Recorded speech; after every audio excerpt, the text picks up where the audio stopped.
નમસ્તે મિત્રો, દેશી સ્વાદ ચેનલમાં તમારું સ્વાગત છે। આજે હું બનાવવા જઈ રહી છું ગુંદાનું શાક। આપણે ગુજરાતી થાળાની વાત કરીએ તો આપણે ફાફડા જલેબી તો યાદ આવે જ છે, પણ જો ઉનાળાની બપોરમાં આપણને થાળીમાં ગુંદાનું શાક મળી જાય તો તેનો આનંદ જ કંઈક અનેરો હોય છે। ગુંદાનું શાક બનાવવા માટે આપણે એક વાટકી ગુંદા લીધા છે અને સૂકી ગ્રેવી બનાવવા માટે આપણે શિંગદાણા, થોડા કાજુ અને તલ લીધેલા છે। કાજુની જગ્યાએ તમે ખસખસના બી પણ વાપરી શકો છો। અને થીક ગ્રેવી માટે આપણે એક ડુંગળી, 2 ટમાટર અને થોડી લસણની કળી લીધેલી છે અને બીજું આપણે ફાફડી અને તીખા ગાંઠિયા લીધેલા છે। આના બદલે અગર તમારા ઘરે ચવાણું પડ્યું હોય તો તમે ચવાણું પણ લઈ શકો છો। બીજા રેગ્યુલર મસાલા જેમ કે ગરમ મસાલો, હળદર, મીઠું, ચટણી આપણે એઝ પર ધ ટેસ્ટ વાપરીશું।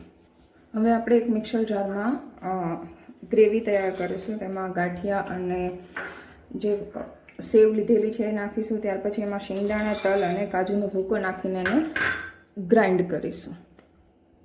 સૂકા મસાલાની ગ્રેવી તૈયાર છે। ત્યારબાદ આપણે સેમ મિક્સર જારમાં ડુંગળી, ટમેટાં અને લસણની ગ્રેવી કરી દઈશું। લસણ, ડુંગળી અને ટમેટાની ગ્રેવી તૈયાર છે। આટલી સાધન સામગ્રીથી તમે 4 લોકોનું ગુંદાનું શાક આરામથી બનાવી શકો છો।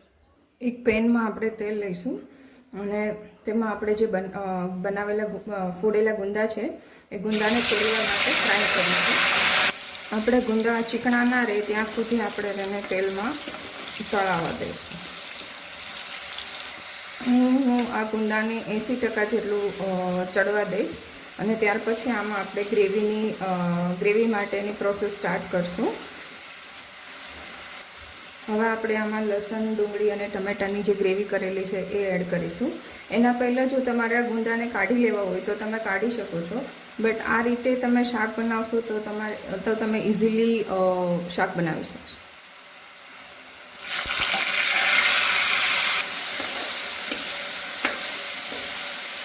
હવે આમાં આપણે ઉપર રેગ્યુલર મસાલા એડ કરીશું। 2 ટેબલસ્પૂન લાલ મરચું,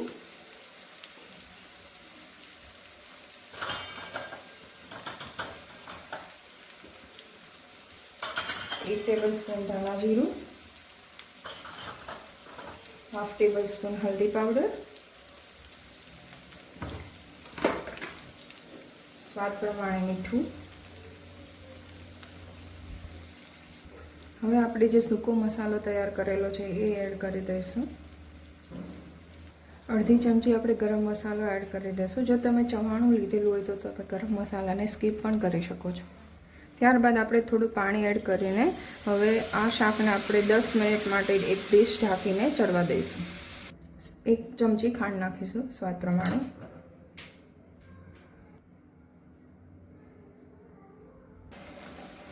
જો આપણું શાક ઉકળી રહ્યું છે, આપણે એને મેં આ ગુંદાનું શાક ઓછી મહેનતમાં બનાવેલું છે।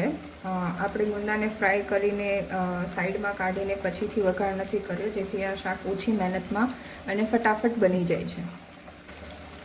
આપણા પૂર્વજોએ ગુંદાને ખોરાકમાં સ્થાન આપ્યું છે।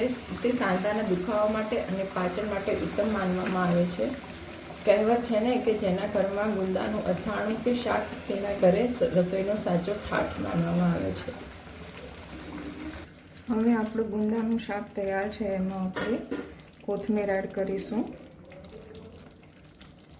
હવે આપણે એને સર્વિંગ બાઉલમાં લઈને રોટલા કે રોટલી જોડે તમે આને ખાઈ શકો છો।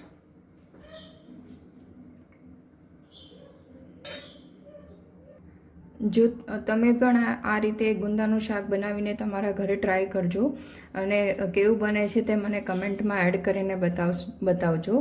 અને જો તમને અમારી રેસીપી ગમે તો પ્લીઝ ચેનલને લાઇક, શેર અને સબસ્ક્રાઈબ જરૂરથી કરજો। Thank you.